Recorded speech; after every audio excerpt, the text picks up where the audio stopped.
হয়েছিল, যেগুলো এখন অসমাপ্ত আছে, যার জন্য রাস্তাঘাটের এই দুরবস্থা। তো আমাদের প্রশাসনের কাছে একটাই দাবি বা বর্তমান সরকারের কাছে একটাই দাবি, যত তাড়াতাড়ি সম্ভব আমাদের এই উন্নয়নমূলক কাজগুলি যাতে সমাপ্ত করে, পাশাপাশি তাদের যতটুকু সাহায্য দরকার স্টুডেন্টের পক্ষ থেকে, আমরা গাজীপুর স্টুডেন্ট সবসময় তাদের জন্য আছি।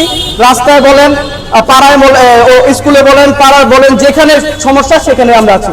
তাদের যতটুকু হেল্প করা দরকার আমরা আছি সবসময়। আরেকটি প্রশ্ন বড় ভাই, আপনারা এই যে ট্রাফিকের জন্য দিনরাত পরিশ্রম করছেন, অনেকের মুখে ভালো একটা সুনাম অর্জন করছেন, যে বলছে পুলিশও পারে না যে রং সাইডের গাড়ি ফিরানো, কিন্তু ছাত্ররা পারছেন। ভবিষ্যতে কি এই প্রচলনটা কি থাকবে না, এটা একটু জানতে চাচ্ছি। আসলে এই সবই হচ্ছে আন্তরিকতা।